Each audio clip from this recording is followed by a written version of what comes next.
Hello everyone, NEET physics PYQ series में हम solve कर रहे हैं काइनेटिक थ्योरी ऑफ गैसेज से रिलेटेड क्वेश्चंस। ओके, गैसों के गतिक सिद्धांत से संबंधित प्रश्नों के हल हम देख रहे हैं। इससे पहले इस चैप्टर का हमने एक पार्ट अपलोड किया है, ठीक है। आप लोग प्लेलिस्ट में जाके देख सकते हैं। साथ ही आपको वहाँ पर कुछ अन्य चैप्टर भी मिलेंगे। अब तक हम 4 चैप्टर्स अपलोड कर चुके हैं, ये 5th चैप्टर है, ठीक है। और इसका ये सेकेंड पार्ट आज हम लोग अपलोड कर रहे हैं इस चैप्टर का। और आज का जो टॉपिक रहेगा वो रहेगा क्या, speed of gas, pressure and kinetic energy. पहला क्वेश्चन देखते हैं, इजी है बिल्कुल। Increase in temperature of gas filled in a container leads to. बस टेम्परेचर बढ़ाने पर, टेम्परेचर में ताप में वृद्धि करने पर क्या होगा। तो याद रखिएगा, जो किसी भी गैस का रूट मीन स्क्वायर वेलोसिटी है ना, वर्ग माध्य मूल वेग, वो तापमान के रूट के डायरेक्टली प्रोपोर्शनल होता है। अब टेम्परेचर यदि हम इंक्रीज़ करेंगे ना, तो रूट मीन स्क्वायर वेलोसिटी क्या हो जाएगी, इंक्रीज हो जाएगी। और काइनेटिक एनर्जी भी साथ ही साथ क्या हो जाएगी, बढ़ जाएगी। ओके, उसके अलावा कोई चेंज नहीं आएगा। यदि ऑप्शन से मैच करें तो द्रव्यमान में वृद्धि हो नहीं, दाब में कमी नहीं, दाब में वृद्धि हो सकती है। एक चीज़ और, दाब में भी वृद्धि हो जाएगी, क्योंकि टेम्परेचर बढ़ाने से रूट मीन स्क्वायर वेलोसिटी बढ़ेगी और जो दाब है ना वो CRMS स्क्वायर के समानुपाती होता है, तो दाब भी बढ़ जाएगा। लेकिन यहाँ पर दाब में कमी लिखी है, इसलिए गलत ऑप्शन है। अंतराणविक दूरी में कमी होगी, ये भी सही ऑप्शन नहीं है, तो B option is the correct. Okay, B option क्या है, गतिज ऊर्जा में वृद्धि। चलिए, increase in kinetic energy. Next question क्या बोल रहा है, at what temperature will the RMS speed of oxygen molecule become just sufficient for escaping from earth's atmosphere where mass of oxygen molecule is this and Boltzmann constant is this. Okay, बोल रहा है कि किस temperature पर, ताप पर oxygen gas के अणुओं का RMS चाल इतनी हो जाएगी कि वो पृथ्वी के एटमॉस्फेयर को पार कर जाए। तो यहाँ पर क्वेश्चन के अकॉर्डिंग चले तो CRMS जो है ना, वो गिवन है V एस्केपिंग, मतलब पलायन वेग के बराबर है। एस्केपिंग, V एस्केपिंग, ओके, पलायन वेग के बराबर गिवन है। और हमें पता है अर्थ के लिए एस्केपिंग वेलोसिटी यानी कि पलायन वेग का वैल्यू कितना होता है, 11.2 किलोमीटर पर सेकेंड, या आप लिख सकते हैं 11,200 मीटर पर सेकेंड। तो ये तो रूट मीन स्क्वायर वेलोसिटी हो गई। हमसे पूछ रहा है टेम्परेचर का वैल्यू क्या होगा, तो देखिए CRMS स्क्वायर बराबर होता है root 3kB/T divided by molecular mass. Okay, तो यहाँ से आ जाएगा क्या, यदि स्क्वायर लगा दिया तो फिर रूट नहीं आएगा, स्क्वायर लगा दिया तो रूट नहीं आएगा, या फिर रूट है तो स्क्वायर नहीं होगा। ओके, चलिए, अब इसको हमसे पूछा क्या, टेम्परेचर पूछा है, तो T का इक्वेशन क्या बनेगा, ये बनेगा CRMS स्क्वायर और इंटू MA, ओके, और डिवाइडेड बाय 3kB।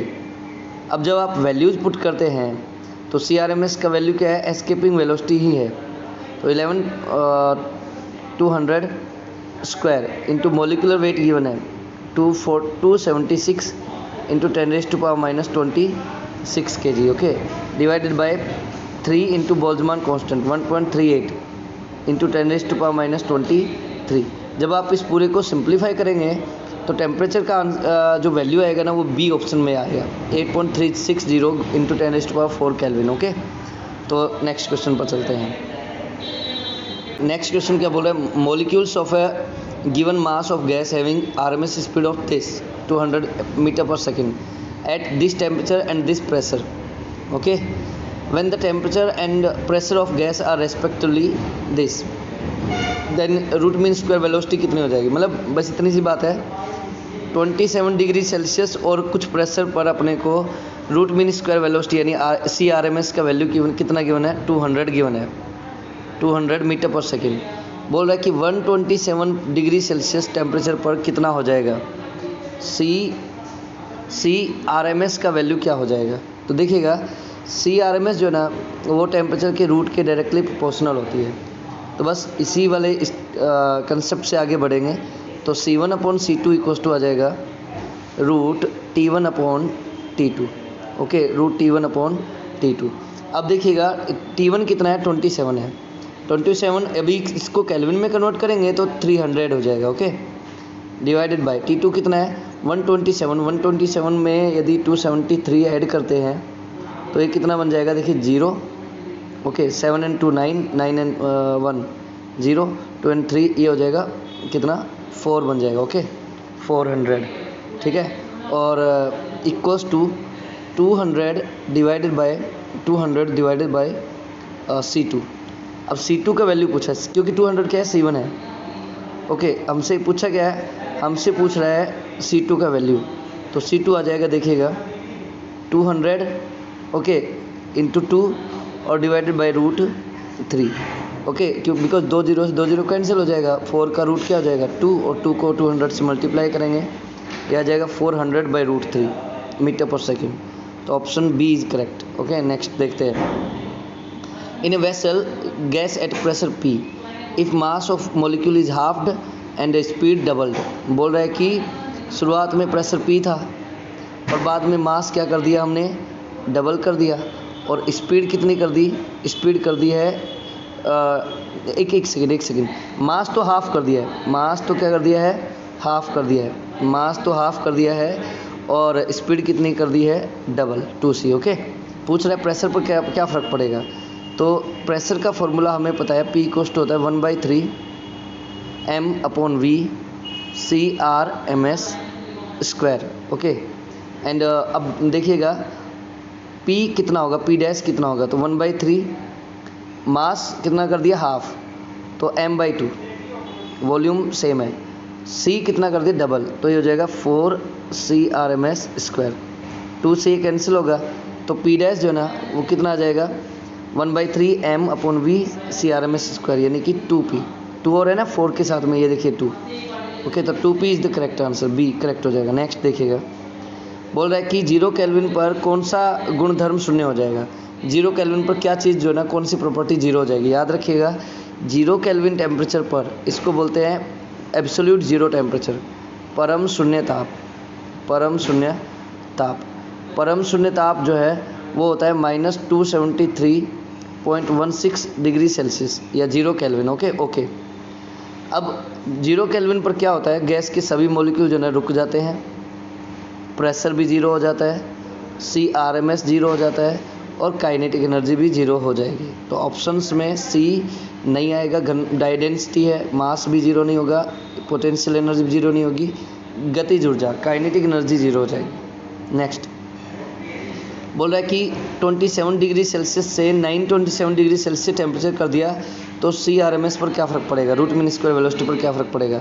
तो बिल्कुल ईजी है, C1/C2 इक्वल्स टू रूट, अब देखिए 27 है तो 273 ऐड करेंगे तो 300 हो जाएगा। ओके डिवाइड बाई 927 है, इसमें 273 ऐड करेंगे 1200 हो जाएगा।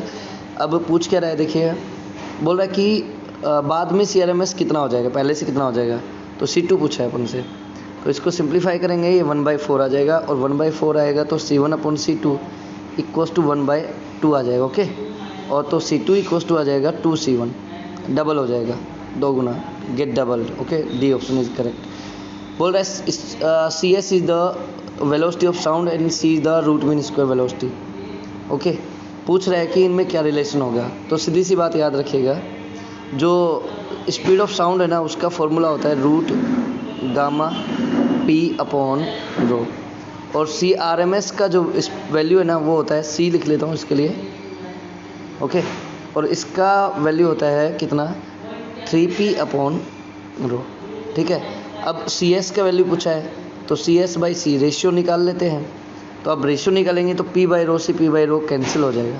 ठीक है, तो यहाँ पर आ जाएगा रूट गामा बाय 3, तो CS आ जाएगा C into root gamma by 3, या C into gamma by 3 raise to power 1/2, तो C ऑप्शन करेक्ट हो जाएगा। ओके चलिए नेक्स्ट क्वेश्चन देख लेते हैं। Relation between pressure and energy बहुत ईजी है। P इक्वल्स टू होता है 1/3 m/v वॉल्यूम और CRMS स्क्वायर। ओके और P इक्वल्स टू आ जाएगा 1/3। ओके और मैं इसमें 2 का ऊपर मल्टीप्लाई करता हूँ, 2 का नीचे मल्टीप्लाई करता हूँ, वॉल्यूम है ही, तो हो जाएगा 1/2 m/CRMS स्क्वायर, ये एनर्जी आ जाएगा। तो P इक्वल्स टू 2/3V और ये आ जाएगा एनर्जी E। अब इधर में वॉल्यूम का कोई भी ऑप्शन नहीं है, तो वॉल्यूम यहाँ पे कितना लेना है 1, तो P आ जाएगा 2/3 इंटू E, ये ऑप्शन करेक्ट हो जाएगा। नेक्स्ट ये बड़ा सा लैंग्वेज है लेकिन ध्यान से सुनिएगा। 3 containers of same volume contains 3 different gases. Okay, the masses of molecules are m1, m2 and m3. The number of molecules in the container of gases n1, n2 and n3. और pressure इनका है P1, P2 and P3. All gases are now mixed and put in one of these container. बोल रहा है कि 3 अलग अलग गैसें हैं भाई, और इन सबको एक कंटेनर में मिला दिया। बोलो प्रेशर कितना होगा। तो डाल्टन्स लॉ ये बोलता है कि प्रेशर जो है ना वो सबके एडिशन के बराबर होगा। तो सी ऑप्शन करेक्ट हो जाएगा। P = P1 + P2 + P3। देखो क्या गिवन है, n मॉलिक्यूल हैं किसी गैस के, ठीक है, n मॉलिक्यूल है किसी गैस के, और वो गैस है A, और हर एक का मास क्या है मॉलिक्यूल का m। और दूसरा एक गैस है जिसमें मॉलिक्यूल है 2n और हर एक का मास क्या है 2m। एक गैस A है और एक गैस B है, ठीक है, एक गैस A और एक गैस B है। एक का मास है m और एक के मॉलिक्यूल्स का मास है 2m, ठीक है। और आगे बोल रहा है कि उन दोनों को एक ही टेम्परेचर पर एक वेसल में रखा है। B के मॉलिक्यूल का जो वेलोसिटी है ना, रूट मीन स्क्वायर वेलोसिटी क्या है v² है, और जो A है उसके जो मॉलिक्यूल्स है उनके वेलोसिटी का रेक्टेंगुलर कंपोनेंट क्या है ω²। ओके, ये एक कंपोनेंट है। तो देखा जाए तो नेट वेलोसिटी ऑफ A क्या रहेगा, A का नेट वेलोसिटी क्या रहेगा ω² + ω² + ω²। तो ये हो जाएगा 3ω²। ओके, 3ω²। अब आगे देखिएगा। ओके, तो देखिएगा काइनेटिक एनर्जी का फॉर्मूला क्या है। काइनेटिक एनर्जी का फॉर्मूला आएगा m, अब जैसे A के मॉलिक्यूल का मास m और उसका वेलोसिटी 3ω²। अब दूसरे का वेलोसिटी 1/2 2m, ओके, 2m, और ये आ जाएगा v²। ओके, अब इसको कैंसिल कर लेते हैं, ठीक है ना। 1/2 से 1/2 कैंसिल हो जाएगा, m से m कैंसिल हो जाएगा। तो v²/ω² क्या आ जाएगा, v²/ω² आ जाएगा इधर में 3/2, या फिर ω²/v² क्या आ जाएगा 2/3, and 2/3 is the correct answer, ठीक है ना। यहाँ थोड़ा सा लिखने में मिस्टेक हो गई है, यहाँ ω²/v² ही पूछा है, ω²/v² पूछा है, ना कि v²/ω²। Okay, 2/3 D option is the correct answer. Okay, next बोल रहा है कि there are 2 vessels A and B। Okay, और इनमें पानी भर दिया है। इनका एक का वॉल्यूम जो है ना, एक का वॉल्यूम B से क्या है डबल है। बोल रहा है कि A में से पानी का वॉल्यूम B से आधा है और दोनों का टेम्परेचर सेम है। बोलो वेपर प्रेशर पर क्या फ़र्क पड़ेगा। मतलब सिंपल सी बात याद रखिएगा, 2 बर्तन है उसमें वाटर भरा हुआ है जिनका टेम्परेचर सेम है। ओके, टेम्परेचर सेम है तो वेपर प्रेशर कितना होगा, वेपर प्रेशर का रेशियो क्या होगा दोनों के लिए। तो याद रखिएगा टेम्परेचर सेम होने पर वेपर प्रेशर भी क्या होगा सेम होगा, तो 1:1 आ जाएगा। बी ऑप्शन करेक्ट होगा। ओके ओके, तो थैंक यू वेरी मच आज के लिए, ठीक है। यदि आप लोगों ने यहाँ तक देखा वीडियो उसके लिए थैंक यू, और आपने पसंद किया तो लाइक कीजिए, और यदि आप मुझे सपोर्ट करना चाहते हैं तो सब्सक्राइब कीजिए चैनल को। Okay, thank you very much, good bye.